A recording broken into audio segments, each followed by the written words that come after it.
A lot going on in Baton Rouge. Let's talk politics. Roll it, Bobby.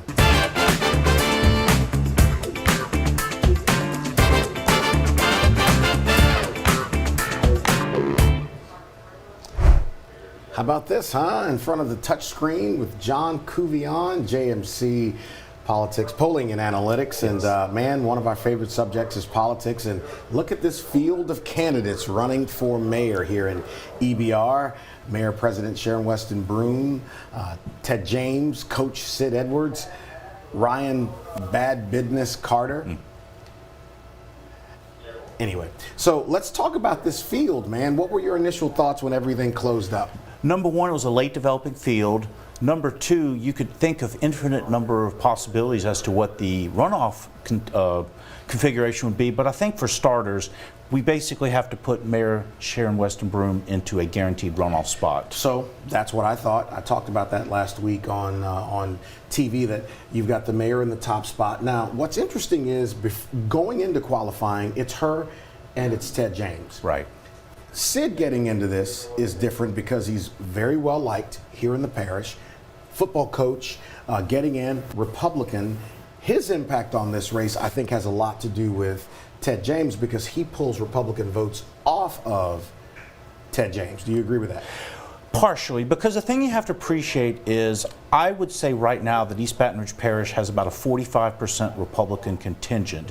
When you combine that with the fact that this will be held at the same time as the presidential election, you have to think of basically a 55-45 Democratic-Republican split. Right. What that means in plain terms is, I would say Mayor Sharon Weston Broome easily gets 40 to 45% of that 55. That's a guaranteed runoff slot. Then we start talking about who's going to get the remaining vote in sufficient numbers to make the runoff. Sid Edwards was certainly an interesting entry. Yeah. However, the questions in my mind would be, number one, what kind of money he has to wage a competitive campaign. Number two, who's managing his campaign. Number three, the fact that we have other Republicans that are going to be splitting that 45%. And oh, by the way, some of that 45%, though a minute segment, is going to go to Ted James. So you theoretically could have a 15 to 20% vote that gets someone into the runoff with Mayor President Sharon Weston Broome. We go back to 2016, the first run for Mayor President Broome, and it just shows the force of the Democratic Party in East Baton Rouge Parish. You see what Bodie White did, pulling 29% of the vote, getting about 56,000 votes. Between Mayor President Broome and then C. Denise Marcel as a candidate, I mean, they pull over 85,000 votes. So if and people have talked about it, if Representative Marcel wasn't in that race, Mayor Broome probably wins without a runoff. If you look at 2024 now, Trump's on the ballot again. She's been on the ballot with him every time she's won and run and won. Yes. If it's her versus a strong candidate that can pull both the African American vote and Republican vote, I think really, man, it puts her in a tough spot. Edwards being in this thing right now for me is interesting because if he gets into a runoff with her, I don't see any reality where he wins. Well, what's interesting is in the runoff scenario in December, what happens is numerically the turnout plunges. Right. Number two, the plunging disproportionately comes from the Democratic side. So the question then becomes, assuming that it is Edwards, and I'm not entirely sold on that assumption at this point, because of course we have to see how the campaigns develop. But if you wanted to follow with the assumption that it would be Edwards, what I see as a 45% Republican vote in November is probably more like 47, 8, or 9 in December, because you're going to have a more Republican-friendly electorate, and you do not have a Senate race at the top of the ballot, unlike what was the case in 2016 and 2020. But she's won in runoffs before. She has. Let's talk about former State Senator Ted James. For him now, with Edwards being in the race, talking about Sid, what would he have to do to coalesce Republican vote and still get African American votes? So if the question becomes what Ted James has to do to be that second runoff spot, he has to bank on two things. Number one, Republicans cutting each other up. After all, there are 4 of them. 2 of them, I would think, have a reasonable possibility at the present time of making the runoff. There's Coach Edwards, as you mentioned. There's also a gentleman named Nathaniel Hearn, who, according to an article I was reading right before qualifying, he had retained the services of a media consultant, which strongly suggests to me that he has the wherewithal to go up on the air. And when you're talking about a parish of 290,000 voters, going up on the air will be crucial for the next couple months.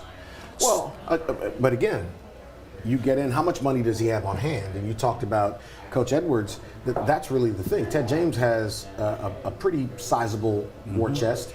Mayor President Broome is raising money. Can any of these people raise enough money at this point to disrupt any of the three of these top candidates? Well, that becomes the interesting question, because you're talking about, I mean, this race basically took shape near the very end of qualifying. Right. So here we are talking in late July. Mail-in ballots are going to go out probably about 2 to 2.5 months. Early voting's in 3 months. That's not very much time to raise money and or go out on the air.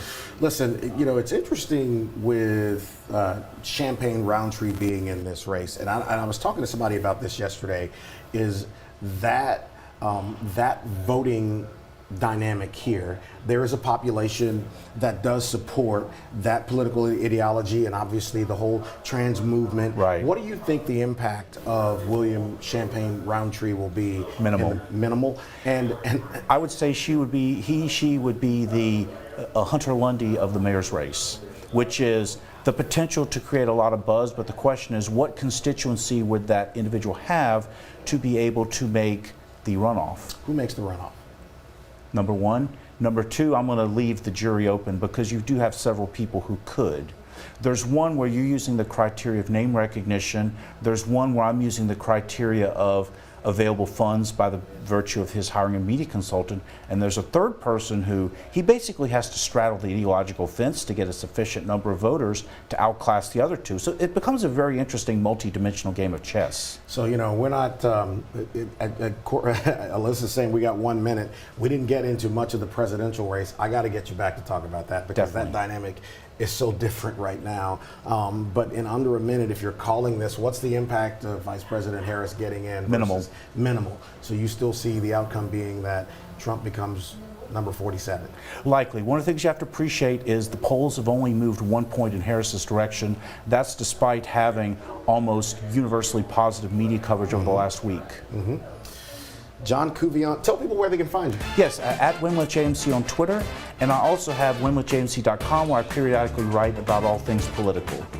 Let's talk about the mental health of first responders. Very important topic, and we'll get into it next.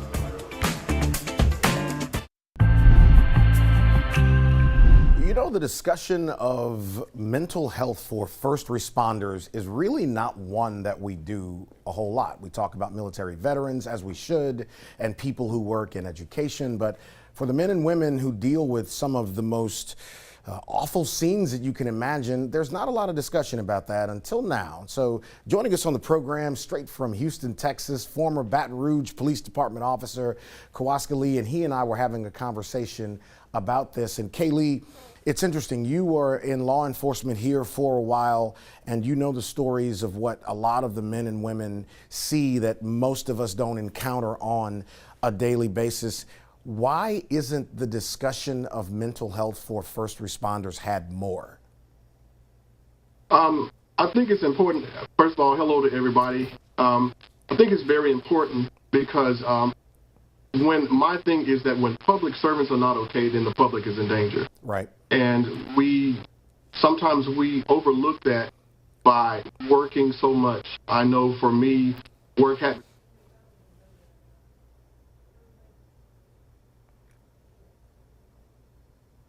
to overcome problems, which is a bad situation. It makes for a horrible situation. So how do you cope? How do you cope if, you know, we were talking about the case of Devin Page Jr., and I shared with Kaylee that after that incident occurred, I ended up at a press event with some officers who were out on the scene of that, and just the discussion about how horrible it was for them to have seen that. How do you cope? How do you go from seeing that to going home? Because many of these men and women have families that are waiting on them at the house. Is first of all, God. That was my go-to.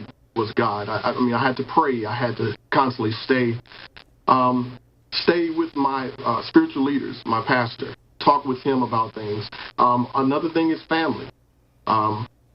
Use your family.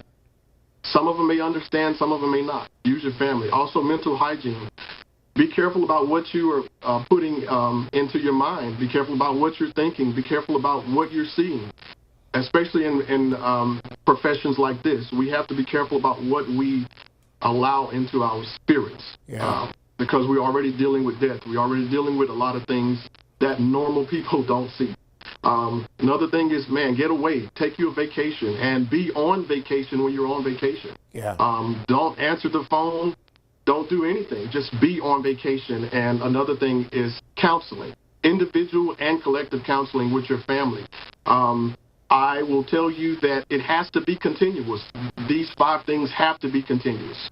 Do you think, because I've talked about this with friends of mine who are in law enforcement here as well, do you think there is this fear of seen as being weak when you ask for help when it comes to therapy or whatever? How high is that hill to overcome, that machismo thing in people in law enforcement? I'll say this, that saying that you need help is not weak. Yeah. The weakness is when you don't get help. Right. Strength comes when you say, hey, I need help. Because, again, whenever we don't say anything, then the public is in danger. Not only is the public in danger, but you also yourself is in danger, because the thing is we have to make split-second decisions all the time. We had to make split-second decisions all the time. And if my mind is convoluted with so many things, then how can I make the right decision in a split second? I mean, you were a law enforcement officer for a while. What percentage of officers do you think are serving in law enforcement right now who need maybe some assistance or counseling or therapy, whatever you want to call it? What percentage? I would say about 90% of law enforcement, I'd say about 90%, because sometimes the PTSD, I didn't know that I needed counseling and help until after I actually got out of it. Yeah. And I can tell you that while in it, my blood pressure remained I think it was 165 over 105 constantly because of what I was doing. And I did. I dealt with suicide. I dealt with just being cantankerous throughout the day, very agitated, just things like that. And I remember talking to one of my good friends there at the police department. I'm not going to call his name, but he was one of my supervisors, and he came to me and said, do what you have to do to get right. He said, because once I learned that I had to do it to get right, then, life was much better for me. Yeah. And I really appreciated that. And for me, I'm pastoring now, but for me, doing what I had to do meant I had to get out of it. I had to change. We got it. They're in my ear saying we got to wrap. Man, we got to do this again to talk more about this. Let's do it. I'll see you when I'm in Houston. Okay, let's do it. All right, back in just a moment.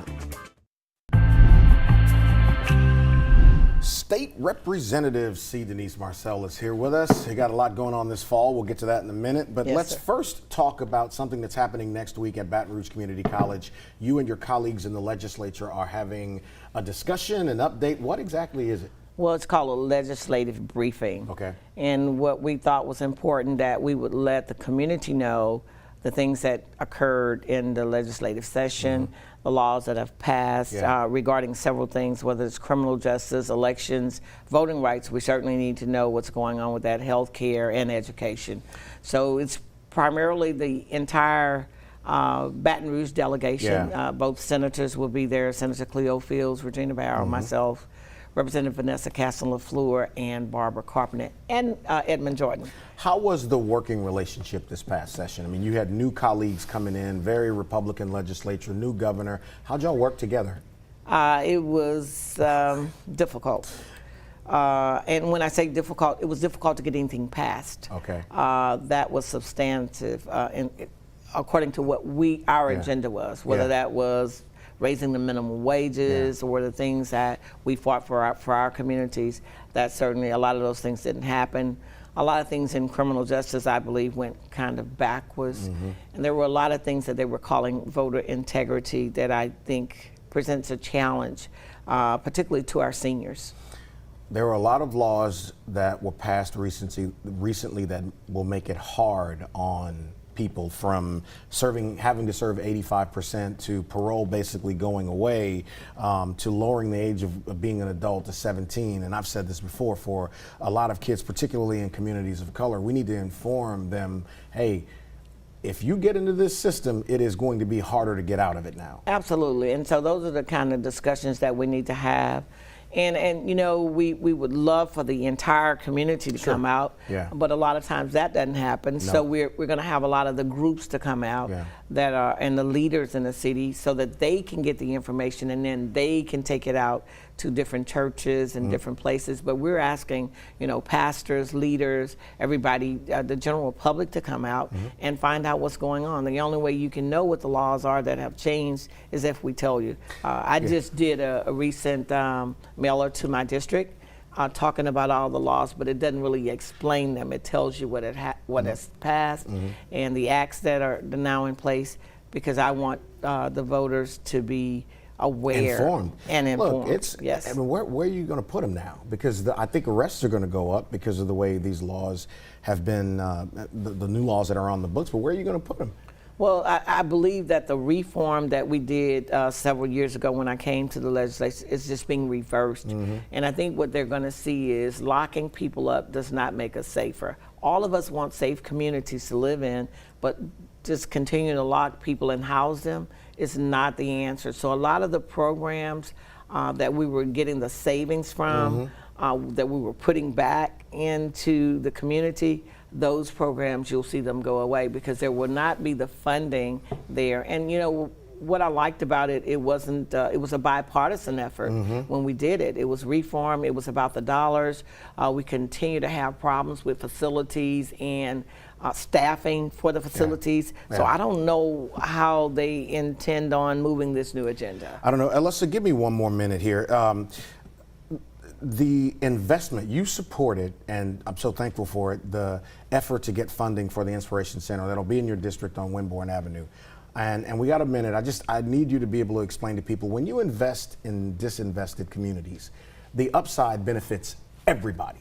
Absolutely. And you know, I say all the time, Clay, you're either going to invest on the front end or the back end. It's cheaper on the front end. That's right. And what we want is communities that are prosperous. We want youth to be able to get jobs or get job training. And when you invest in them and you show them that people really care about them, it changed the trajectory. We don't have to worry about them going to prison if we're teaching them how to read, if we're there and giving them a computer so that they can access the things that they need to access. So a lot of these programs, many of that you support and that I support and have supported for a number of years, help to save our youth from going on the trajectory. You know the stats. If you can't read in the 4th grade, they can place you in prison by a certain age.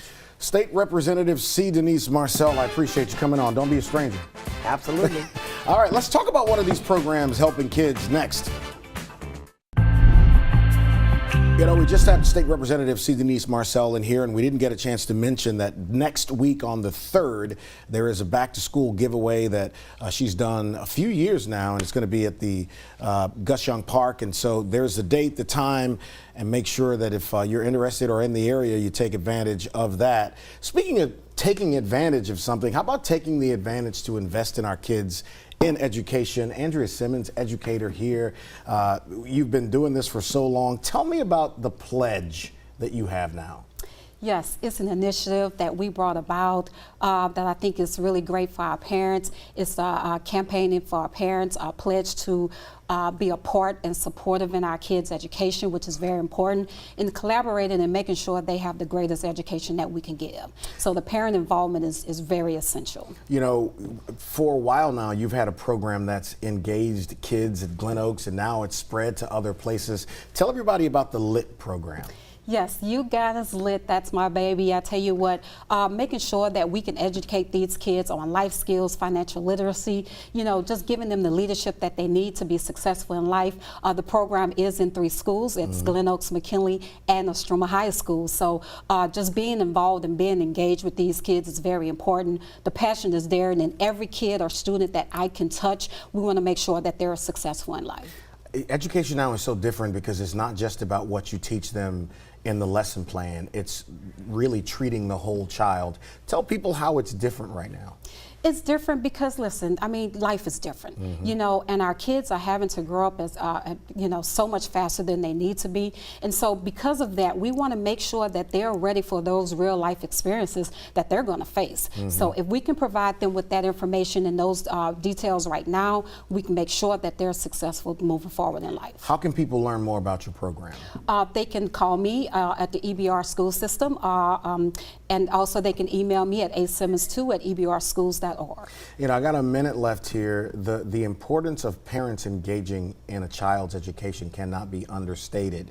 What's your end game with this? I mean, what's your number? How do you want to move parents more towards being involved? Listen, we want to get as many parents involved as possible as far as coming out to events or parent-teacher conferences. We want to make sure that we're able to get that information out to the parents that they need, the resources that they need to make sure that these kids can get what they need. So we want to fill those football stadiums, and we understand, parents, we do understand that you do work and you can't always be able to make those important events, but that's why we have the resources, virtual resources that you can utilize to make sure that we can get that message across to you about your students and their education and how we can get involved. Take the parent pledge. All right, I appreciate you coming through. Thank you. Next week, we'll have a conversation with this lady's new boss, the new school superintendent, Lamont Cole, will join us on the next edition of The Clay Young Show.